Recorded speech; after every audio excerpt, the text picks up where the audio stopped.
Gabriel, ¿cuál era el contexto que le toca a Bernardo O'Higgins en aquel entonces, su contexto social? ¿Cómo funcionaba el pueblo en Chile en aquel entonces? En aquel tiempo.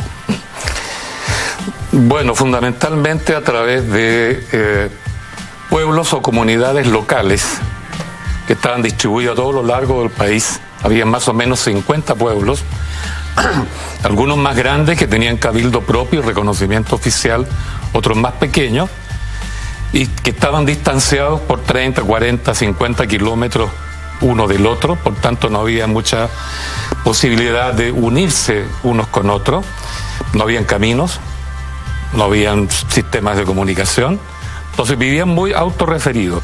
Por eso que le daban importancia a ellos al autogobierno local y por tanto al cabildo local y a tomar decisiones en comunidad en cabildo abierto.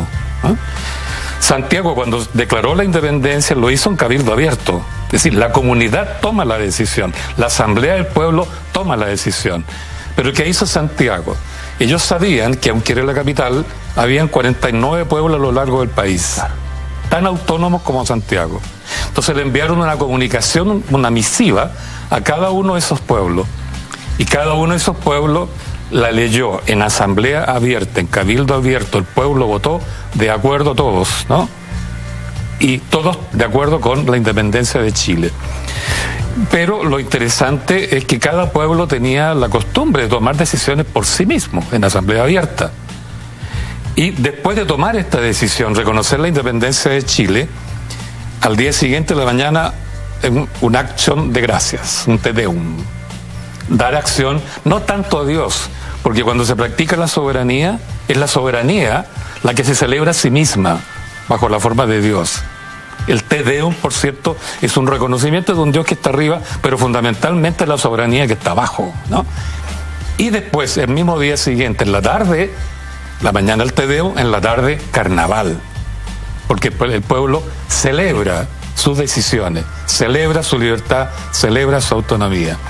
Entonces, ese es lo que existía en Chile desde fines del siglo XVIII, porque es una costumbre muy antigua que los pueblos se autogobiernan. Viene de España, viene del siglo XIV. Es una enorme tradición que se traslada a América Latina. Entonces, por eso es que los pueblos, que es muy importante tener presente eso, los pueblos pretendían autogobernarse todo el tiempo. Y aparece O'Higgins con un proyecto de gobierno, un proyecto de Estado que no respondía a la forma en que los pueblos se autogobernaban. ¿Y cómo el pueblo vio a ese O'Higgins en ese Lo que pasa contexto? es que O'Higgins, hay algo que no se mencionó acá, creo que es importante. No olvidemos que era hijo de irlandés, se educó en Inglaterra, simpatizó con los intereses británicos respecto a América Latina. Inglaterra necesitaba abrir el mercado del Imperio Español en América Latina porque el mercado para la industria inglesa estaba bloqueado. Guerras napoleónicas, ¿no es cierto? Guerra de independencia de Estados Unidos, etcétera, etcétera. No tenía mercado para su industria, tenía que abrir el monopolio español sobre América Latina y por tanto buscaba su independencia.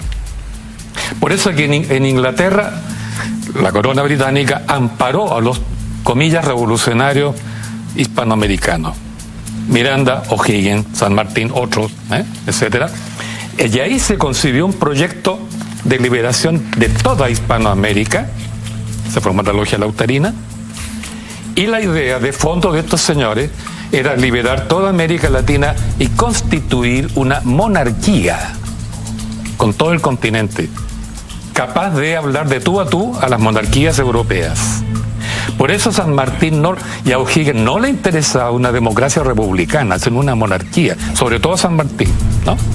Y por eso, no bien se logró la independencia, San Martín envió una nota al comodoro de la Armada de Guerra británica que estaba frente a Argentina, Buenos Aires, y le dijo, le ofreció, le contó este proyecto de armar una monarquía, le pidió un príncipe inglés para regir esta monarquía, le pidió que esa flota de guerra se viniera frente a Valparaíso, y vigilara toda la costa del Pacífico, y finalmente le dijeron, para que comprometiera a este príncipe y viniera a regir, le damos totalmente la isla de Chiloé y además las mejores condiciones comerciales. O sea, este proyecto político que está detrás de todos estos señores que lucharon por la independencia de América, era un proyecto político monárquico, que no aceptaba ningún otro proyecto político alternativo.